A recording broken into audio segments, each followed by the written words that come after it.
Hello friends, welcome to our channel. நாம இப்ப கேட்க போறது எழுத்தாளர் ரம்யா தங்கதுரை அவர்களின் அக்ரிமெண்ட் கல்யாணமும் அன்கண்டிஷனல் லவ்வும். கதையின் குரலாக நான் உங்கள் ஸ்ரீ. வாங்க கதைக்குள்ள போகலாம். அக்ரிமெண்ட் கல்யாணமும் அன்கண்டிஷனல் லவ்வும். அத்தியாயம் 31. முதல் நீ, முடிவும் நீ. ஆத்வி யாழின் கைபேசியை பார்த்தவனுக்கு தான் அன்று அவளிடம் நடந்து கொண்டதை நினைத்து வருந்தியவன் அவளது புகைப்படங்களை பார்த்து கொண்டிருக்க, அதில் யாழ் ஆத்வியிடம் தன் காதலை சொல்லி ஒத்திகை பார்த்த வீடியோவை பார்த்து விட்டான். யாழ், என்ன உனக்கு அவ்வளவு பிடிக்குமாடி என்றவன் அவளின் அந்த வீடியோவை அவள் நினைவுகள் அதிகமாக ஆட்கொள்ளும் போதெல்லாம் அது ஒன்றே ஆறுதலாக இருந்தது அவனுக்கு. குரு பிரசாத்திற்கு ஆத்வியின் வளர்ச்சியை பார்த்ததில் சந்தோஷம் அடைந்தவர் தனது வீட்டு விருந்திற்கு அழைத்தார். ஆத்வியும் குரு பிரசாத்திற்காக அங்கு செல்ல, வாங்க யங் மேன், கார்பரேட் சர்க்கிள்ல எல்லாம் உங்களை பத்தியும் உங்களோட ஷேர்ஸோட வேல்யூஸ் பத்தியும் தான் பேச்சு என்றவர் வாங்க என்று வரவேற்று அழைத்து சென்று அவர் மனைவி மகளுக்கு ஆத்வியை அறிமுகப்படுத்தினார். ஆத்வியும் அவர்களின் உபசரிப்பை ஏற்றுக்கொள்ள, உங்க அப்பா விட்ட இடத்த இவ்வளவு சீக்கிரம் நீங்க பிடிப்பீங்கன்னு நான் நினைச்சு கூட பாக்கல மிஸ்டர் ஆத்விக் என்று சொல்ல, அதற்கு பதில் ஏதும் சொல்லாமல் தனது புன்னகையை மட்டும் பதிலாக தந்தான். உங்க வைஃப் இங்க என்று குரு பிரசாத் கேட்க, அவங்க இப்ப கூட இல்ல சார் என்று மட்டும் சொல்லி முடித்துக் கொண்டான். குரு பிரசாத்தின் மகளோ ஆத்வியையே வைத்து கண் வாங்காமல் பார்த்து கொண்டே இருந்தாள். குரு பிரசாத் ஆத்வியிடம் தனது குடும்பத்தை அறிமுகப்படுத்தினார். By the way, this is Teena, my daughter. இவளையும் பிசினஸ் குள்ளவான்னு சொன்னா கேட்க மாட்டேங்கிறா, எப்ப பார்த்தாலும் ஆர்ட் அது இதுன்னு அலைஞ்சுகிட்டே இருக்கா என்று சொல்லவும், அதற்கு ஆத்வி, அவங்களுக்கு எது பிடிக்குமோ அதை பண்ணட்டும், அவங்க பேஷன் எதுவோ அதையே அவங்க பண்ணாதான் அதோட அவுட்புட் நல்லா இருக்கும் என்று ஆத்வி சொல்லவும், பாத்தீங்களா டாட், ஆத்வி கூட என் பக்கம் தான் என்று சொல்லி டீனா சிரிக்க, அதன் பிறகு ஆத்வி டீனாவின் நட்பு தொடர ஆரம்பித்தது. டீனா ஆத்வி செல்லும் இடத்திற்கெல்லாம் செல்வதும் அவனை சந்திப்பதும் அவனுடன் பழகுவதுமாக இருக்க, குரு பிரசாத்தின் மகள் என்ற மரியாதையுடனும் நட்புடனும் டீனாவுடன் பழக ஆரம்பித்தான் ஆத்வி. அதன் பிறகு பல பிசினஸ் மீட்டிங், பார்ட்டி என்று எல்லாவற்றிலும் டீனா கலந்து கொள்ள, அதை பார்த்த குரு பிரசாத் டீனாவிற்கும் பிசினஸின் மேல் ஆர்வம் வந்துவிட்டது என்று நினைத்தார். ஆனால் அவளோ ஆத்விக்காக வந்தாள். ஆத்வி யாழின் 1ஆம் ஆண்டு திருமண நாளும் வந்தது. ஆத்வி யாழ் செல்லும் அந்த அம்மன் கோவிலுக்கு செல்ல, ஆத்வியை பார்த்த பவளம் யாழை பற்றி கேட்டாள். ஆத்வியின் மௌனமே அவனுடன் இல்லை என்று புரிந்து கொண்டவள், அவ உங்களை அவ்வளவு நேசிக்கிறா, அவளை விட்டுடாதீங்க என்று செய்கையிலேயே சொன்னவள் கண்கள் கலங்கியவாறு அங்கிருந்து செல்ல, தனது அறைக்கு வந்தவன் யாழை நினைத்து தன்னைத்தானே நொந்து கொண்டான். அவளிடம் மானசீகமாக மன்னிப்பு கேட்டுக் கொண்டவன், நம்ம ஃபர்ஸ்ட் இயர் ஆனிவர்சரியால் இன்னைக்கு, ஹாப்பி ஆனிவர்சரி ராட்சசி என்று சொல்லி அந்த அறையின் அவளோடு வாழ்ந்த நாட்களை நினைத்து கொண்டான். ஆத்வியை திருமணம் செய்து கொள்ள நினைத்த டீனா தனது தந்தையிடம் நேரடியாக சென்று, அப்பா, நீங்க ரொம்ப நாள் கேட்டுட்டு இருக்கீங்களே மேரேஜ் பத்தி, அதை பத்தி ஒரு முடிவு பண்ணி இருக்கேன் என்று சொல்லவும், வெரி குட் டிசிஷன், உன்கிட்ட இப்போ நிறைய மாற்றம் தெரியுது, சொல்லு மை டியர், மாப்பிள்ள பார்க்க ஆரம்பிச்சிடலாமா என்று சந்தோஷமாக கேட்க, அதெல்லாம் நானே பாத்துட்டேன் டாட், எனக்கு ஆத்வியை ரொம்ப பிடிச்சிருக்கு, அவரையே மேரேஜ் பண்ணிக்கலாம்னு தோணுது என்று சொல்லவும், சற்று நேரம் யோசித்த குரு பிரசாத், நல்ல பையன்தான், பட் ஆத்விக்கு கல்யாணம் ஆயிட்டுல என்று சொல்ல, அவங்கதான் ஆத்விய பிரிஞ்சு போயிட்டாங்களே என்று சொன்னாள் டீனா. இன்னும் ப்ராப்பரா அவங்க டிவோர்ஸ் பண்ணல என்று சொல்லவும், டாட் அதெல்லாம் பாத்துக்கலாம் என்று தன் தந்தையை சமாதானப்படுத்தினாள் டீனா. தன் மகளின் ஆசைக்காக குரு பிரசாத் ஆத்வியின் வீட்டில் பேச நினைத்தார். பல பிசினஸ் பார்ட்டிகளில் ஆத்வியும் டீனாவும் ஒன்றாக அடிக்கடி இணைய, டீனாவிற்கு ஆத்வியின் மேல் தனி பிரியம் வளர ஆரம்பித்தது. இதை ஊடகங்களும் கிசுகிசுக்க ஆரம்பித்தன. குரு பிரசாத் ஆத்வியின் வீட்டுக்கு சென்று தனியாச்சலம் மற்றும் பார்வதியிடம் டீனா மற்றும் ஆத்வியின் திருமணத்தை பற்றி பேச, பார்வதி பதில் ஏதும் சொல்லவில்லை. தனியாச்சலம் அமைதியாக உட்கார்ந்திருந்தவர் ஆத்வியை பார்க்க, ஆத்வி எழுந்து வந்து குரு பிரசாத்திடம், உங்க மேல எனக்கு நிறைய மரியாதை இருக்கு, உங்களால்தான் இந்த பொசிஷனுக்கு வந்திருக்கேன், ஆனா உங்க ஸ்டேட்டஸுக்கும் உங்க பொண்ணுக்கும் என்னை விட நல்ல பையன் கிடைப்பாங்க சார், எனக்கு எப்பவுமே யாழ் மட்டும்தான், அவ மட்டும்தான் என் ஒய்ஃப் என்று சொல்லவும், அவங்க உங்களை விட்டு பிரிஞ்சு போயிட்டாங்கல்ல மிஸ்டர் ஆத்வி என்று கேட்க, அவரை பார்த்து புன்னகைத்தவன், பிரிஞ்சு எல்லாம் போகல, கொஞ்ச நாள் என்னை விட்டு தள்ளி இருக்கா, அவ்வளவுதான் என்று சொல்லவும், இட்ஸ் ஓகே என்று சொல்லிவிட்டு குரு பிரசாத் அங்கிருந்து சென்று விட்டார். பார்வதியிடம் சென்ற ஆத்வி, மா, நான் பண்ணது தப்புதாம்மா, என்ன மன்னிச்சிடுங்க, சீக்கிரம் யாழ நான் வீட்டுக்கு கூட்டிட்டு வந்துடுறேன் என்று சொல்லவும் பார்வதி கண்ணிலிருந்து கண்ணீர் வழியே அதை துடைத்து விட்டவன், சாரிமா, எங்களை மன்னிச்சிருங்க என்று சொல்லிவிட்டு அங்கிருந்து சென்று விட்டான்.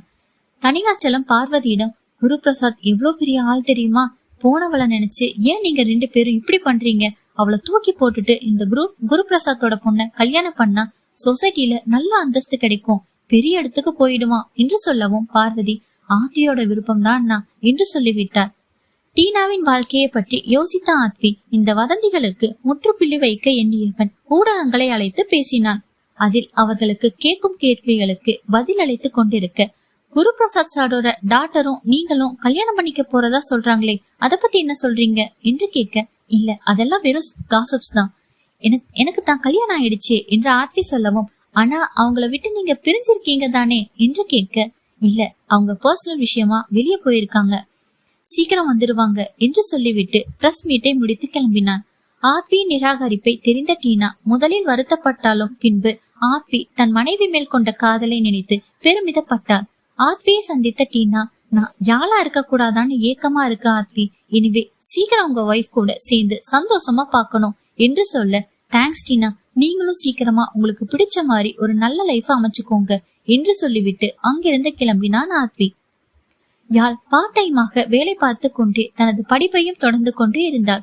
விடுமுறை நாட்களில் விபினும் சித்துவும் ஊருக்கு கிளம்ப யாழ் மட்டும் எங்கும் செல்லாமல் ஹாஸ்டலிலேயே இருந்து விடுவாள். அப்பொழுதெல்லாம் யாழிற்கு ஆத்வியின் நேர்காணலும் அவனது புகைப்படமும் தான் துணையாக இருந்தது. பார்ட் டைம் ஜாபில் கிடைக்கும் பணம் போதவில்லை என்பதால் பெரிய பெரிய நிறுவனங்களில் நடக்கும் இன்டர்வியூக்களை அட்டன் செய்து கொண்டே இருந்தாள் யாழ். சில நாட்களிலேயே ஒரு பெரிய கம்பெனியில் வேலை கிடைக்க யாழுக்கு சற்று நிம்மதியாக ஆனது. ஆத்வி யாழின் 1ஆம் ஆண்டு திருமண நாளும் வந்தது. தன் காதல் கணவன் அருகில் இல்லாதது யாழிற்கு வருத்தமாக இருந்தாலும் தன்னவனின் கரம் பிடித்த அந்நாளில் சந்தோஷமாக இருக்க வேண்டும் என்று நினைத்த யாழ் சித்துவிற்கு அழைத்தவள், சித்து, இன்னைக்கு உனக்கு ஏதோ வேலை இருக்கா என்று கேட்க, வேலையெல்லாம் ஒண்ணும் இல்ல, ஆக்சுவலா காலேஜ் தான் என்று சொல்லவும், நம்ம கோயிலுக்கு போயிட்டு வரலாமா என்று யாழ் கேட்க, கோவிலுக்கு என்ன திடீர்னு என்று கேட்டான். சும்மா தான், நீ வரியா என்று கேட்கவும், சரி வரேன், ஆனா எங்க கோவில் இருக்கு என்று கேட்க, இருக்கு சித்து, ஒரு சிவா விஷ்ணு கோவில் இருக்கு, வா நான் கூட்டிட்டு போறேன் என்றதும் சரி என்று ஒப்புக்கொண்டான். விபினும் கிளம்பி தயாராக சித்து யாழுக்காக வெளியே வந்து காத்து கொண்டு இருந்தான். யாழ் புடவையில் அழகாக வந்தவளை பார்த்ததும் மெய் மறந்து அப்படியே நிற்க, சித்து வா போலாம் என்று யாழின் குரல் கேட்டதும் தான் சுய நினைவுக்கு வந்தான் சித்து. மூவரும் கோவிலுக்கு செல்ல சித்து அவளையே பார்த்து கொண்டிருக்க அவளை கவனித்த விபின் அவனை பார்த்ததும் விபின் சித்துவை உசுப்பி விட்டு, என்னடா உலகம் ஃபுல்லா தமிழ்நாட்டோட பெருமையே இருக்கும் போல இருக்கு என்றதும், ஆமால, தமிழனோட புகழ் எவ்வளவு தூரம் பரவி இருக்கு என்றாள் யாழ். அன்றைய நாள் முழுக்க யாழ் சந்தோஷமாக இருப்பதை பார்த்து சித்துவிற்கு யாழிற்கும் தன்னை பிடித்திருக்கிறதோ என்று நினைத்து கொண்டான். இதை பற்றி விபினிடம் தெரிவித்தான். சித்து விபினிடம், எனக்கு யாழ பிடிச்சிருக்குடா, அவகிட்ட சொல்லலாம்னு இருக்கேன் என்று சொல்ல, தயவு செஞ்சு சொல்லிடுடா, அவ நோ சொன்னா கூட கோர்ஸ் முடியறதுக்குள்ள கன்வின்ஸ் பண்ணிக்கலாம் என்றான் விபின். ஜீவன் ஹரியிடம் படம் மெல்போர்ன் நகரில் உள்ள வில்லேஜில் சினிமா திரையிடப்பட்டது. அதை தெரிந்து கொண்ட யாழ் சித்து மற்றும் விபினை அழைக்க, விபின் சித்துவிடம், என்னடா தியேட்டருக்கெல்லாம் கூப்பிடுறா, ஏதோ அவக்குள்ள சம்திங் இருக்கும் போல என்று சொல்லவும் வெட்கப்பட்டான் சித்து. சரிவா போலாம் என்று சொல்லி விபின் கிளம்ப தன் நண்பனை பார்த்து முறைத்து கொண்டே, நீ எங்க வர என்று சித்து கேட்க, சர்தாண்டா என்றான் விபின். அங்கு வந்த யாழ், விபின் நீ வரலையா என்று கேட்க, எனக்கு கொஞ்சம் வயிறு அப்செட்டா இருக்கு, நீங்க போயிட்டு வாங்க என்று சொல்லி யாழ் மற்றும் சித்துவை அனுப்பினான். இருவரும் சேர்ந்து படத்தை பார்க்க, அப்பொழுது யாழ் சித்துவிடம், இந்த படம் என்னோட ஃப்ரெண்டு தான் எடுத்தது என்று சொல்லவும் சித்து வாய் விட்டு சிரிக்கவும், நம்ப மாட்டியா என்று சொல்லிவிட்டு கோபமாக யாழ் செல்ல அவளை சமாதானப்படுத்திக் கொண்டு சித்து அவள் பின்னாடியே வந்தான். இதுதான் சமயம் என்று யாழிடம் தன் காதலை சொல்ல நினைத்த சித்து, யாழ் உன்கிட்ட கொஞ்சம் பேசணும் என்று சொல்லு சித்து என்று கேட்டாள் Yazh. Yazh, I think I'm in love with you என்று சொல்ல, சித்து பிளீஸ், எனக்கு ஃப்ரெண்டு மட்டும்தான், உன்னை அப்படி நான் நினைச்சு கூட பார்த்ததில்லை என்று சொல்லவும், சரி இப்ப சொல்லு, எனக்கு பிடிச்சிருக்கா என்று கேட்க, பிளீஸ் சித்து, என்னால உன் காதலை ஏத்துக்க முடியாது என்று சொல்லதும், அதுக்கு ரீசன் சொல்லு என்று கேட்டான் சித்து. அவளோ முடியாதுன்னா முடியாது என்று சொல்லி அங்கிருந்து செல்ல சித்துவோ விடுவதாக இல்லை. வலுக்கட்டாயமாக யாழை பிடித்து கேட்க ஆரம்பித்தான். அவனுக்கு புரிய வைக்க முடியாமல் யாழ் தனது கழுத்தில் இருந்த தாலியை எடுத்து காண்பித்து எனக்கு கல்யாணம் ஆயிடுச்சு என்று சொல்லி அவன் பிடித்திருந்த கையை உதறிவிட அவளது செயல்களால் சற்று நேரம் ஸ்தம்பித்து போனவன், சரி அப்போ உனக்கு கல்யாணம் ஆயிடுச்சுன்னா நீ எதுக்காக யாரும் இல்லைன்னு சொன்ன அன்னைக்கு சஞ்சய் அண்ணா கிட்ட? இங்க வந்து இவ்வளவு நாள்ல ஒரு தடவை கூட உன் புருஷன் போன் பண்ணி நான் பார்த்ததே இல்லையே என்று கேட்க, அதெல்லாம் உனக்கு தேவையில்லை, அது என்னோட பர்சனல் என்று சொன்னால் யாழ். உன்னோட இருக்கிற வரைக்கும் அது உனக்கு பர்சனல், இப்போ ஏன் லைஃப்ல நீயும் இருக்க என்று சொல்ல, வாய மூடு சித்து என்று சொன்னவள் ஆத்வியை பற்றியும் தன் காதல் கல்யாணம் என்று அனைத்தையும் அவனிடம் சொல்ல அனைத்தையும் கேட்டுக்கொண்ட சித்து, ஏய் நீ என்ன பைத்தியமா? ஒருத்த மனசாட்சியே இல்லாம அக்ரிமெண்ட் போட்டு கல்யாணம் பண்ணி உன்னை வீட்டை விட்டு அனுப்பி இருக்கான், அவனை இன்னும் நினைச்சிட்டு இருக்கியா? இத்தனை நாள்ல ஒரு டைம் கூட உன்னை பார்க்கவோ இல்ல பேசவோ ட்ரை பண்ணவே இல்ல, எந்த நம்பிக்கையில நீ இன்னும் அவனை நினைச்சிட்டு இருக்க என்று சித்து கேட்க, என் காதல் மேல இருக்கிற நம்பிக்கையில என்றாள் யாழ். சரி இப்ப அந்த ஆத்வி எவ்வளவு பெரிய ஆள்னு உனக்கு தெரியுமா?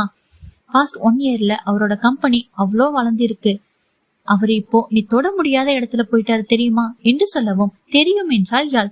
அது மட்டும் இல்ல, தி கிரேட் குரு பிரசாத்தோட 1 and only டாட்டர் டீனாவை தான் ஆத்வி கல்யாணம் பண்ணிக்க போறதா மீடியாக்கள் எல்லாம் சொல்லிட்டு இருக்காங்க, அது உனக்கு தெரியுமா என்று கேட்க, அவனை பார்த்து யாழ் புன்னகைக்கவும், நீ நம்ப மாட்டியா என்று தனது மொபைலை எடுத்து வீடியோக்களை காட்ட, நீ 1000 காமிச்சாலும் எத்தனை பேர் சொன்னாலும் அதெல்லாம் நான் நம்ப மாட்டேன் என்றால் சாதாரணமாக.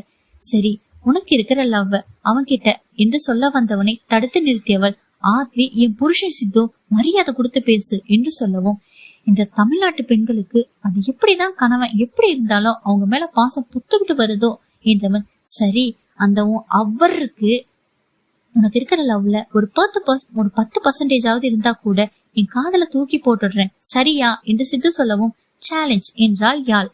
யாழ் அதன் பிறகு சித்துவிடம் சரியாக பேசுவதே இல்லை. ஆத்வியின் பேட்டியை பார்த்த சித்துவிற்கு இவர்கள் இருவரும் சேர்வதுதான் சரி என்று படவே யாழை விட்டு ஒதுங்கி சென்றான்.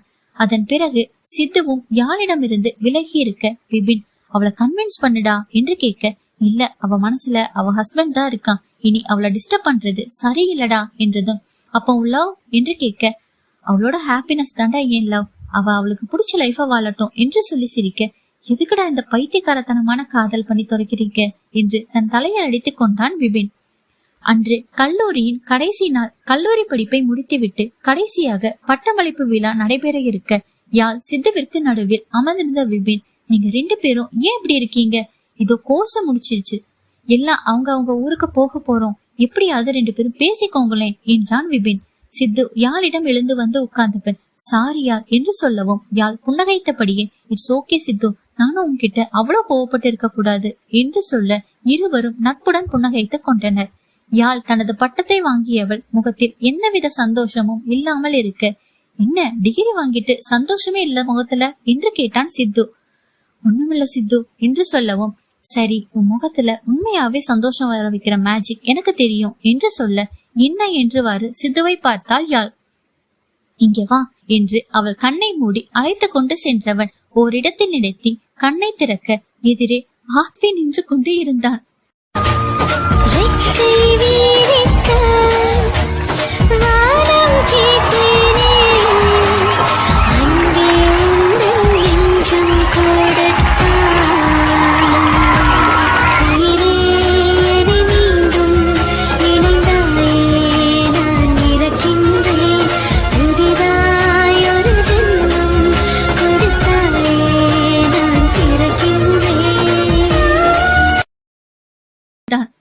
அவனை பார்த்ததும் யாழ் சில என நின்றாள். யாழின் கண்ணிலிருந்து கண்ணீர் கொட்ட அவள் அருகில் வந்த ஆத்வி, நான் சொன்னல உன் கனவு நிஜமாகும் போது உன் பக்கத்துல நான் இருப்பேன்னு, கரெக்டா வந்துட்டேனா என்று கேட்கவும், என சொல்லி அவனை அணைத்துக் கொண்டாள் யாழ். அவர்களை பார்த்து சித்துவின் கண் கலங்க அவ்விடத்திலிருந்து சென்று விட்டான் சித்து. ஆத்வி யாழிடம், ஏ ராட்சசி என்று அழைக்க, சொல்லுடா பட்டர் என்றாள் யாழ். யாழின் நெற்றியில் முத்தமிட்ட ஆத்வி, லவ் யூ டி ராட்சசி என்று சொல்ல, இப்பயாவது சொன்னியே butter, I love you Doda என்றாள். யாழ் சித்து மற்றும் விபினை அழைத்து ஆத்வியிடம் அறிமுகப்படுத்த அனைவரும் சற்று நேரம் பேசிக்கொண்டே இருந்தனர். சரி யாழ், எப்ப கிளம்பலாம் என்று ஆத்வி கேட்க, யாழ் எங்க என்றாள். என்னடி கேள்வி இது, நம்ம வீட்டுக்கு தான் என்று ஆத்வி சொல்ல, சாரி ஆத்வி நான் வரல என்று சொல்ல ஆரம்பிச்சிட்டா. ஏ ராட்சசி, இப்ப என்னடி உனக்கு பிரச்சனை என்று ஆத்வி கேட்க, தொடரும். டாடா. என்ன நண்பர்களே, கதை பிடிச்சிருக்கா? கதை உங்களுக்கு பிடிச்சிருந்துச்சுன்னா லைக் பண்ணுங்க, கமெண்ட் பண்ணுங்க, ஷேர் பண்ணுங்க. மறக்காம நம்ம சேனலை சப்ஸ்கிரைப் பண்ணுங்க. மீண்டும் அடுத்த அத்தியாயத்தில் சந்திப்போம். அதுவரை உங்களிடமிருந்து விடைபெறுவது நான் உங்கள் ஸ்ரீ. நன்றி, வணக்கம்.